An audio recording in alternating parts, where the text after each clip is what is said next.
হো হো করে হাসলেন মহারাজ। বললেন, না না, আমার পিসি তেমন সাদাসিধে আহার করাবেন না। তবে বোঝই তো, বিধবা মানুষ, নিরামিষ ছাড়া সেখানে অন্য কিছু পাবে না। গোপাল বলল, মহারাজ, পাকা হাতে নিরামিষ রান্না, আমিষকে তা হার মানায়। হঠাৎ কি দুষ্ট বুদ্ধি খেলল মহারাজের মাথায়। বললেন, গোপাল, পিসির সব সম্পত্তিই আমি পাব, কিন্তু যতদিন বুড়ি না মারা যাচ্ছেন ততদিন সব যক্ষীর মতো আগলে রেখেছেন। আমি অনেক ছল চাতুরি করেও তার কাছ থেকে একটা তামার পয়সাও আদায় করতে পারিনি। তুমি যদি ওর কাছ থেকে কিছু আদায় করতে পারো তবে আমি তার ডবল তোমাকে দেব। গোপাল বলল, এ আর কি এমন কথা মহারাজ? মহারাজ বললেন, কিন্তু গোপাল, তুমি যদি না পারো, বর্ধমানে যা তুমি আয় করেছ তা সব হবে আমার। গোপাল বলল, আচ্ছা মহারাজ, বাজি ধরলে শর্ত বড় করতে হবে। যদি আমি আপনার পিসির কাছ থেকে আদায় করতে পারি, তাহলে সব মিলিয়ে আমার যা তহবিল আপনাকে তার ডবল দিতে হবে, নতুবা আমি সব দিয়ে দেব। কৃষ্ণচন্দ্র বললেন, তাই হবে, কিন্তু এবারে তুমি হারবে গোপাল, এবারে তুমি নিশ্চয়ই হারবে। গোপাল বলল, দেখাই যাক। মহারাজ আর গোপাল একত্রে খেতে বসল। পিসি নিজ হাতে পরিবেশন করে খাওয়ালেন। নিরামিষ রান্না বটে, কিন্তু প্রত্যেকটি রান্না স্বাদে অতুলনীয়। রেঁধেছেনও তিনি অনেক রকম পদ, সব নিজে হাতে রান্না করেছেন। সব থালা বাটিতে সাজিয়ে দিয়ে বললেন, খাও কেষ্ট, খাও গোপাল, খাও, পেট ভরে খাও, মন ভরে খাও। মহারাজ বললেন, কোথা থেকে শুরু করি বলো তো গোপাল? গোপাল বলল, মহারাজ, পোড়া থেকে শুরু করুন, পোড়ার মুখে সব ভালো লাগে। শুনে পিসি হেসে উঠলেন। বললেন, ওরে হতভাগা অল্পে, এই সুবাদে আমার কেষ্টকে মুখ পোড়া বলে গাল দিলি তুই?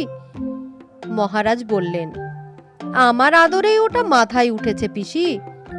গোপাল বলল, আজ্ঞে পিসিমা, প্রভুভক্তির রীতি ওটা, বিশ্বাস করুন, এসব আমি প্রভুভক্ত জীবদের কাছ থেকেই শিখেছি।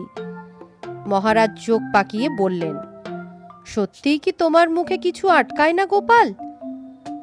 চোখ মুখ করুণ করে গোপাল বলল, মহারাজ, খুব আটকায়, খেতে খেতে কথা বললেই আমার আটকে যায়, তখন আর এক বিপত্তি।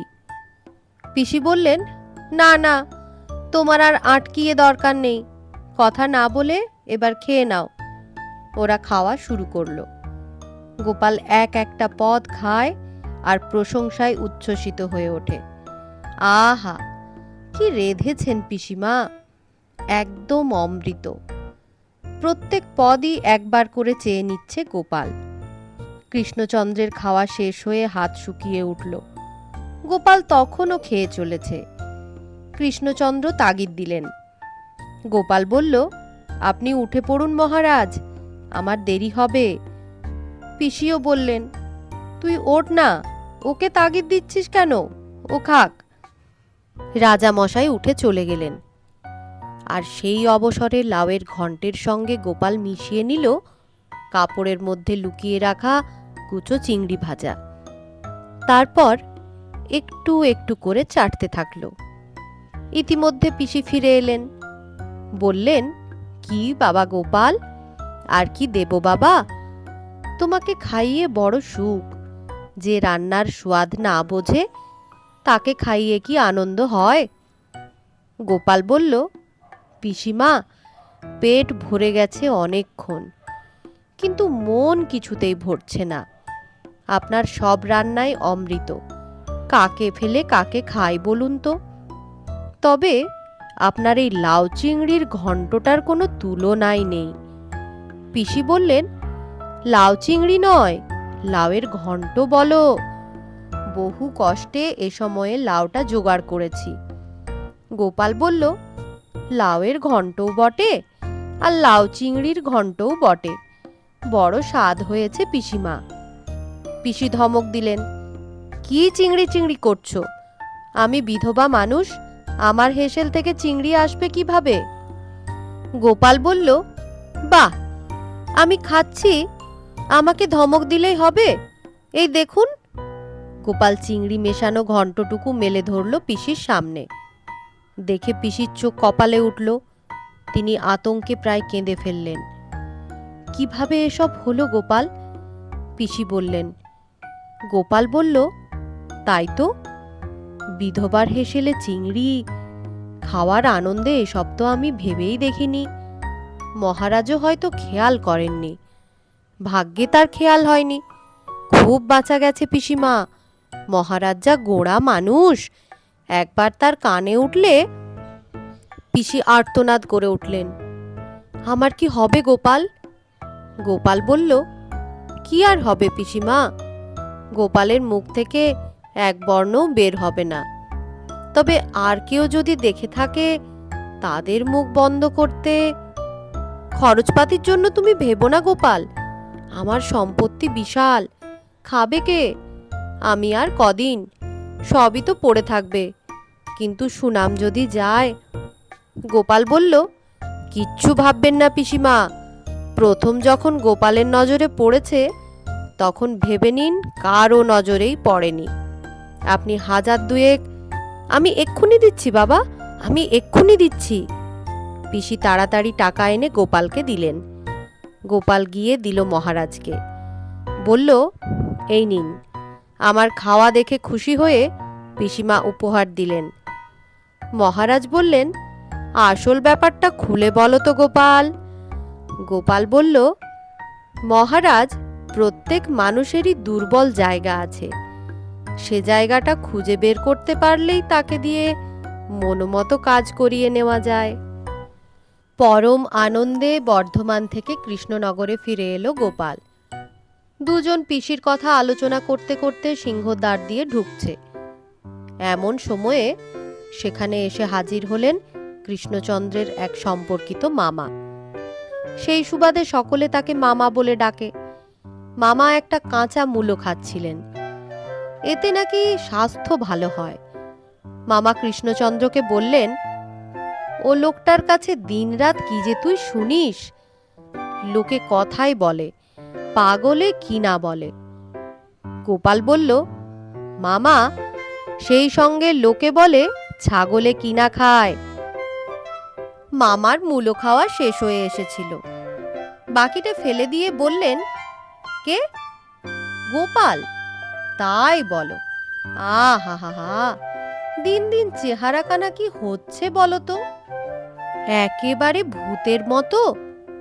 গোপাল হেসে বলল, কি করব মামা, কথাই বলে নরনাং মাতুল ক্রম, তা তোমার খানিকটা তো পেতে হবে।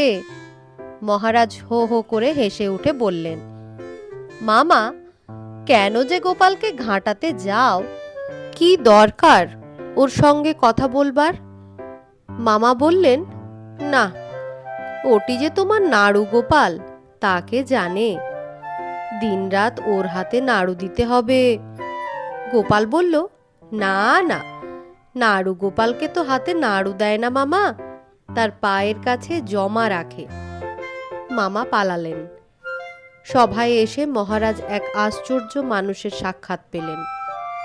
লোকটি বহু ভাষাবিদ, যিনি যে ভাষা বলছেন তিনি সেই ভাষাতেই উত্তর দিচ্ছেন। ফোঁটা চন্দনে চর্চিত মুখখানা দেখে বুঝবার উপায় নেই যে লোকটি কোন দেশীয় মানুষ। জিজ্ঞেস করতেও সাহস হয় না, বিশেষ করে তাতে ধরা পড়ে যাবে যে রাজসভায় কেউ তার পরিচয় বুঝতে পারেনি। মহারাজ গোপালকে বললেন, লোকটা কোন দেশের তা বের করতে পারবে গোপাল? গোপাল বলল, কঠিন কি মহারাজ, শুধু সন্ধ্যা ঘোর হলে সভা শেষ করবেন। আয়োজন হলো। সন্ধ্যার পর রাজপারিতোষিক পেয়ে প্রফুল্ল মনে পণ্ডিত তো চলেছেন দরবার থেকে নিজের বাড়িতে। নহবতখানার কাছে হাত দশেক মতো সুড়ঙ্গ পথে অলিন্দ। কি আশ্চর্য! তার চারিদিকেই আলোগুলো নেভানো, অন্ধকার। অন্ধকারে প্রায় হাতড়ে হাতড়ে পথ চলতে থাকলেন পণ্ডিত। হঠাৎ হুড়মুড় করে কে একজন পড়ে গেল তার গায়ে। মাথায় মাথা ঠুকে গেল, নাকে নাক, পা বুঝি গুড়িয়ে গেল। পণ্ডিত তার সব চিন্তা শক্তি হারিয়ে ক্রোধে চেঁচিয়ে উঠলেন, সরা অন্ধা! প্রায় সঙ্গে সঙ্গেই সব আলো জ্বলে উঠল। হাসতে হাসতে হাত ধরে টেনে তুলল গোপাল। বলল, দুঃখ করো না পণ্ডিতজি, তুমি কোথাকার লোক সেটা জানবার জন্যই এ কৌশল করতে হলো। আকস্মিক বিপদেই মানুষ সব ভুলে মাতৃভাষা বলে ফেলে, আর তাতেই তুমি ধরা পড়ে গেলে যে তুমি উড়ে। তা বাপু, নিজের জন্ম পরিচয় গোপন করা কেন? উড়িষ্যার লোক কি পণ্ডিত হতে পারে না? পণ্ডিত এত লজ্জা পেলেন যে আর সে অঞ্চলে রইলেন না। সমস্ত রহস্য শুনে মহারাজ হো হো করে হেসে উঠলেন। মহারাজ নিজেও কখনো কখনো গোপালকে জব্দ করবার চেষ্টা করতেন, কিন্তু তার ফল মঙ্গলজনক হতো না। গোপাল দরবারে যোগ দেবার প্রথম দিকে মহারাজের এ প্রবণতা ছিল বেশি। একদিন গোপাল সভায় আসতেই মহারাজ বললেন, এসো গোপাল, ভোর থেকে তোমার কথা ভাবছি, কাল রাতেই তোমাকে স্বপ্নে দেখলাম। গোপাল হাস্য মুখে বলল, তাই নাকি মহারাজ? বড় আশ্চর্য তো। মহারাজ বললেন, স্বপ্নটা কি শুনবে গোপাল? সভাসদেরা চেঁচিয়ে উঠল, বলুন না মহারাজ, বলুন, আমরা সকলে শুনব। মহারাজ বললেন, স্বপ্নে দেখলাম আমি আর গোপাল কথা বলতে বলতে চলেছি একটা সরু পথ দিয়ে। এদিক ওদিক যাবার জায়গা নেই, দুদিকে দুই পুকুর, একদিকে দুধ আর ক্ষীরের পুকুর, অন্যদিকে যত আবর্জনা আর নোংরার। এমন সময় হঠাৎ শুরু হলো ভূমিকম্প। আমরা ছিটকে পড়ে গেলাম। আমি পড়লাম ক্ষীরের দুধের সমুদ্রে, আর গোপাল নোংরা সমুদ্রে হাবুডুবু খেতে লাগলো। আমার ঘুম ভেঙে গেল। গল্প বলে মহারাজ পিটপিটে চোখে তাকিয়ে হাসতে থাকলেন। সভাসদেরাও হো হো করে হাসতে থাকলো। গোপাল বলল, কি আশ্চর্য মহারাজ, আমিও কাল রাতে ঠিক এই স্বপ্নটাই দেখেছি। ঠিক এই রকম, আপনি ক্ষীর সমুদ্রে আর আমি বিষ্ঠা সমুদ্রে পড়েছি, কিন্তু ওখানেই আমার ঘুম ভাঙেনি, তাই পরেরটুকুও আমি দেখেছি, আপনি কিন্তু দেখতে পাননি। সভাসদেরা বলল, সেটুকু কি, সেটাও আমাদের বলো। গোপাল বলল, ভূমিকম্প থামতে আবার আমরা পথে উঠলাম, কিন্তু হু হু হাওয়ায় মহারাজ কাঁপছেন, কাঁপছি আমিও, কিন্তু গা মুছবার কিচ্ছু নেই। তখন বাধ্য হয়ে আমি গরুর মতো চেটে চেটে মহারাজের গা মুছিয়ে দিলাম। খুব খুশি হয়ে মহারাজ বললেন, এসো গোপাল, এবার আমি তোমাকে মুছিয়ে দিই। মহারাজ আমার গা চাটতে লাগলেন। সভাসদেরা হাসি চাপতে পারছেন না, হাসতেও পারছেন না। গোটা সভা জুড়ে একটা খুক খুক শব্দে প্রবাহ বইতে লাগলো। মহারাজ কিল খেয়ে কিল হজম করে বললেন, ভাগ্যে ওই অংশ আমি দেখিনি গোপাল। এরপর থেকে মহারাজ গোপালকে জব্দ করবার চেষ্টা তেমন আর করতেন না। এই রকম সময়েই হলো মহারাজের কন্যার বিয়ে। এক জায়গায় অভ্যাগত জনের আসর বসেছে। ছোট একটি মেয়ের হাতে এসেছে মালা চন্দন। কে একজন জিজ্ঞাসা করলো, কোন দিক থেকে শুরু করা যায়? একদিকের প্রান্তে বসেছিল গোপাল। সে চেঁচিয়ে উঠল, এদিক থেকে মহারাজ, এদিক থেকে শুরু হোক।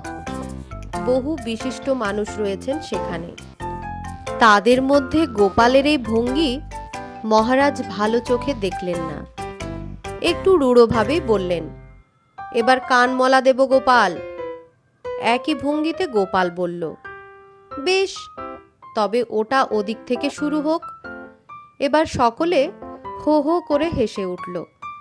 কথায় কথায় আসরে উঠল লাভ লোকসানের কথা। কেউই যখন নিজের মতো ছাড়তে চায় না, আলোচনা তুঙ্গে। ঠিক তখন গোপাল বলল, দেখুন, আমি সামান্য মানুষ, আমার একটা অভিজ্ঞতার কথা বলি। সম্ভবত অভিজ্ঞতাটা আপনাদের মীমাংসায় কাজে লাগবে। একবার কেষ্টগঞ্জের পার ঘাটের ইজারাদার পাশের ঘাটের সঙ্গে পাল্লা দিয়ে পাড়ানির পয়সা কমিয়ে দিল। কিন্তু পরদিনই দুগাঁয়ের কিছু লোক এসে বলল, পাড়ানির কড়ি কমানো চলবে না, এতে আমাদের লোকসান হচ্ছে। ইজারাদার অবাক, বলে, এতে আপনাদের লোকসান কি করে? আপনাদের তো লাভ, কম দিতে হচ্ছে। লোকগুলো বলল, আগে না মশাই, লোকসান হচ্ছে। আমরা কখনোই নৌকোয় পার হই না, সাঁতরে পার হই, আর প্রতিবারে আমাদের পাড়ানির কড়িটা লাভ হয়। আপনি ভাড়া কমাতে আমাদের কত লোকসান ভেবেছেন? ইজারাদার আবার ভাড়া বাড়িয়ে দিতে বাধ্য হলো। এর থেকেই বুঝছেন, লাভ লোকসানের সহজ হিসেব তৈরি সহজ নয়। কোন বিষয়ে কার স্বার্থ কিভাবে কাজ করে তা তো হিসেব কষে বলে দেওয়া যায় না। পণ্ডিতেরা বললেন, ঠিক ঠিক, ঠিক বলেছ গোপাল, ঠিক বলেছ। বিবাদ মিটে গেল।